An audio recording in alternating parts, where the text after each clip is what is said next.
부천시 오정 노인복지관 어르신들 안녕하세요. 저는 연세본사랑병원 원장 이효성이라고 합니다. 저는 어깨에 관한 다양한 정보를 제공해드리는 유튜브 어깨친구의 운영자이기도 합니다. 코로나19로 인해서 이렇게 온라인으로 어르신들을 찾아뵙게 되었습니다. 오늘은 어깨에 관한 질환을 알려드리고 또 그 치료 방법을 말씀드리는 시간을 가지려고 합니다. 어깨는 무릎과 고관절과 마찬가지로 우리 몸을 구성하는 큰 관절 중에 하나인데요. 어깨는 매우 영리한 관절입니다. 왜냐하면 팔을 앞으로도 뻗어야 되고 또 위로 들어야 되고 뒤로 돌리기도 해야 되고 또 등이 가려우면 등도 긁어야 되잖아요. 이런 일상적인 일들을 모두 가능하게 하는 영리한 관절이 바로 어깨의 관절입니다. 어깨의 관절의 구조는 크게 바깥 부분과 안쪽 부분으로 나뉠 수 있습니다. 여러분, 이 어깨 두툼한 근육 보이시죠? 이 두툼한 근육이 삼각근입니다. 이 삼각근은 근육도 워낙에 크고 튼튼해서 잘 손상되지는 않습니다. 근데 이 삼각근 안에 아주 작은 힘줄들이 있는데요. 모형을 보면서 설명을 해드리도록 하겠습니다. 어깨에 이렇게 삼각근이 덮여져 있으면 이 삼각근을 걷어낸다고 생각하면 작은 힘줄들이 있습니다. 이 힘줄들을 회전근개라고 합니다. 이 회전근개는 삼각근과는 다르게 힘줄이 매우 얇고 회전근개에 있는 이 견봉이라는 뼈가 이 힘줄을 누르기 때문에 오랜 시간 동안 어깨를 사용하다 보면 어깨 힘줄에 파열이 생기는데 이걸 우리가 회전근개 힘줄 파열이라고 부릅니다.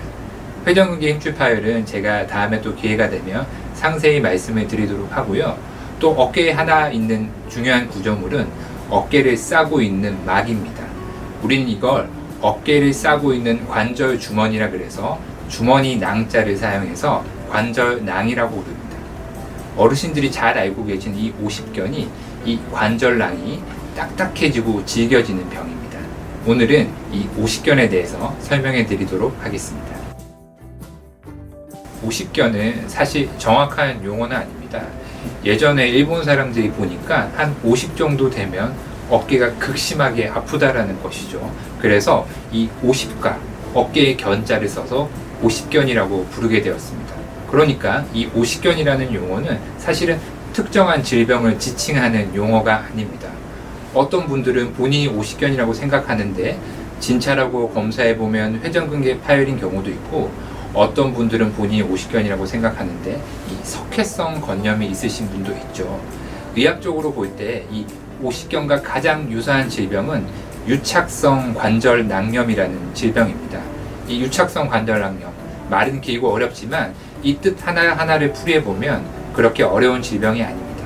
이 관절낭이라고 하는데 염증이 생기고 그 염증이 너무 심해서 서로 엉키고 질겨져서 떡지는 걸 유착이라 그러죠. 그래서 관절낭에 염증이 생기고 이로 인해서 관절낭이 유착되는 것을 유착성 관절낭염이라고 합니다. 유착성 관절낭염 환자분들은 주로 손을 아래쪽에서 사용하시는 건 그렇게 어려워하지 않으세요. 그런데 팔을 이런 식으로 들거나 뒤로 돌릴 때는 어깨에 통증이 발생하게 되죠.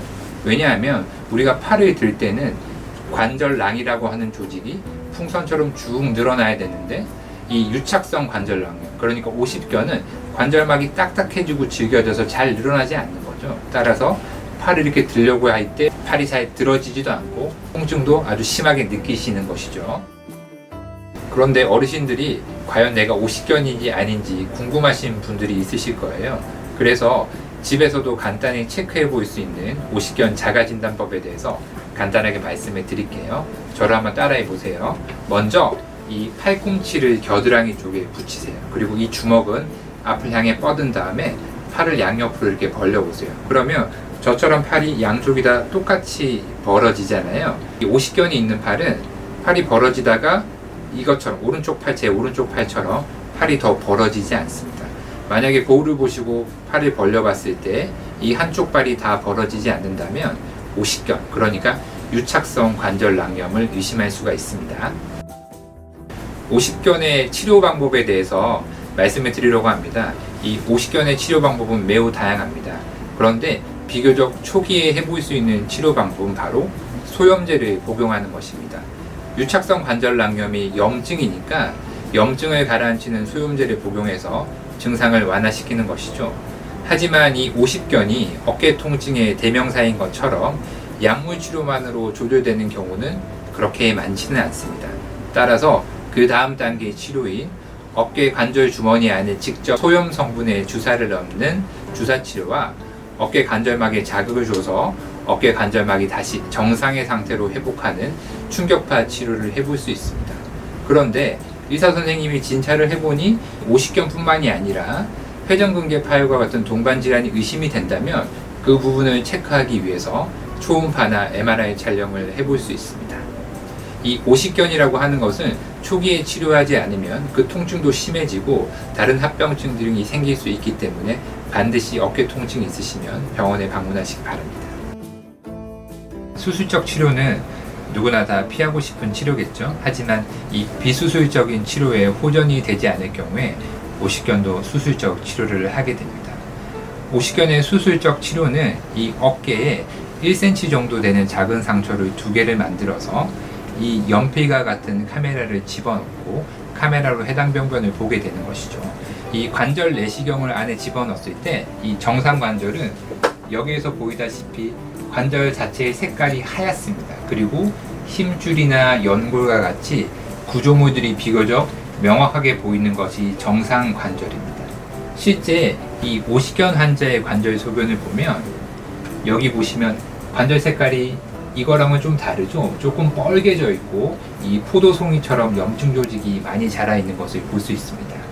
오십견의 치료는 관절 내시경으로 이 염증 조직들을 좀 제거하고 관절막을 좀 느슨하게 벌려주는 것을 하는데요. 그래서 이런 관절 내시경 기구를 집어넣어서 이런 염증들을 조금씩 제거를 해주면 이 부분에 아까 빨갛던 부분들이 점점 이제 하얀 부분들이 드러나게 되죠.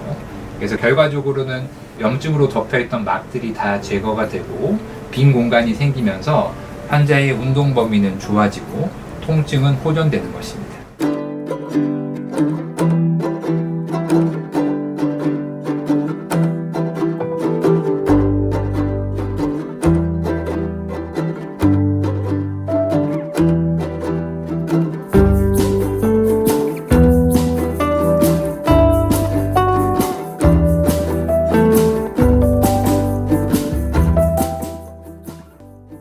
내가 오십견에 있는데 어떻게 운동해야 되는지 궁금해 하시는 분들이 진짜 많습니다. 오십견 운동의 기본은 스트레칭입니다. 왜냐하면 오십견이라고 하는 것은 관절 범위가 제한이 되어 있고 어깨가 굳어 있는 것이기 때문에 관절 운동 범위를 회복하는 스트레칭이 중요하겠죠. 물론 병원에 와서 전문적인 운동치료사와 함께 치료하는 것도 중요하겠지만 비용적인 측면이나 시간 측면에서 바쁘신 분들은 근처 공원에 가셔서 운동하는 걸 권해드립니다. 집 근처 공원에 가보면 이렇게 도르래처럼 끈을 당기는 운동기구가 있을 거예요. 그래서 끈을 당기게 되면 팔이 위로 쭉 펴지는 관절 운동이 되거든요. 그래서 이 운동기구를 추천해드리고요. 제가 조금 당부드리고 싶은 건 운동기구들 중에 이렇게 큰 원으로 생긴, 그래서 팔을 이런 식으로 동그랗게 돌리는 운동기구가 있습니다. 이 운동기구는 사실은 어깨에 그렇게 좋은 운동기구는 아닙니다. 우리가 팔을 위로 올리고 이 내리는 과정에서 회전근개가 견봉이라는 뼈에 자꾸 부딪히게 됩니다. 따라서 어깨가 건강한 젊은 사람들은 오히려 이런 운동이 좋을 수 있겠지만 내가 어깨가 아픈데 내 어깨를 풀기 위해서 이런 운동을 한다. 이거는 맞지는 않습니다. 힘줄 파열의 위험성이 있기 때문에 이 도르래 운동만 살살 하시는 것을 추천드립니다. 옛 속담 중에 홍이로 막을 걸 가래로 막는다는 속담이 있죠. 어깨 통증도 마찬가지입니다. 초기 어깨 통증을 방치하게 되면 나중에 더 많은 치료, 더 큰 치료를 하게 됩니다. 따라서 어깨가 아프시면 병원에 꼭 방문하시기 바랍니다. 어르신들 오늘 이야기 재밌으셨나요? 네, 저는 또 다음 기회에 찾아뵙도록 하겠습니다. 연세본사랑병원 이호성 원장이었습니다.